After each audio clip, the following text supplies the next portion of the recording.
ঈদে মিলাদুন্নবী পালন করা যায় কিনা, ওটা তো বিদআত। ঈদে মিলাদুন্নবী কেন করবেন? নবীর জন্মদিবস কি সাহাবীগণ করেছেন? এই মোল্লা বলতেছে ঈদে মিলাদুন্নবী করা বেদাত, কারণ ঈদে মিলাদুন্নবী সাহাবাই কারাম করে নাই, সেজন্য ঈদে মিলাদুন্নবী করা যাবে না। আচ্ছা, মানলাম ঈদে মিলাদুন্নবী সাহাবাই কারাম করে নাই, সেজন্য ঈদে মিলাদুন্নবী করা বেদাত। তাইলে আপনি যে স্টেজে বসে সামনে মাইক নিয়ে বক্তব্য রাখতেছেন, এগুলো কি সাহাবাই কারামদের জুবানায় ছিল? এগুলো কি বেদাত হবে না? আপনারা যে হিন্দুদের মন্দির পাহারা দেন, তখন বেদাতের ফতোয়া দিতে আসেন না? শুধুমাত্র ঈদে মিলাদুন্নবীর মাস আসলেই আপনারা বেদাত ফতোয়া দিতে বের হয়ে যান।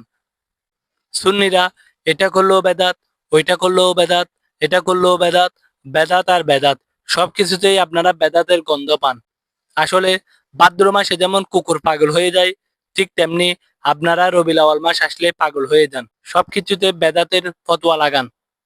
নবী করিম সাল্লাল্লাহু আলাইহি সাল্লামকে সাহাবাইগণ কাছ থেকে পেয়েছে, নিজ চোখে দেখেছে, কতই না ভালোবেসেছে আমাদের নবী করিম সাল্লাল্লাহু আলাইহি সাল্লামকে। কিন্তু আমরা তো তাদের মতো পাই নাই। তাদের মতো রাসূল সাল্লাল্লাহু আলাইহি সাল্লামের থুতু মুবারক আতর হিসাবে ব্যবহার করতে পারতেছি না। তাদের মতো রাসূল সাল্লাল্লাহু আলাইহি সাল্লামের উজুর পানি নিয়ে সারা শরীর মাখতে পারতেছি না। আমরা তো তাদের মতো রাসূল সাল্লাল্লাহু আলাইহি সাল্লামকে কাছ থেকে পাই নাই। আমরা রাসূল সাল্লাল্লাহু আলাইহি সাল্লামকে ভালোবেসে ওনার জন্মদিনে জশ্নে জুলুস পালন করলে আপনারা সেখানে বেদাতের গন্ধ পান, বেদাতের ফতোয়া লাগাই দেন।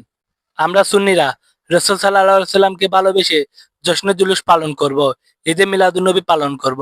আপনাদের যদি সহ্য হয় তাহলে সহ্য করেন, যদি সহ্য না হয় তাহলে দয়া করে যেখানে সেখানে বেদাতের ফতোয়া লাগাবেন না।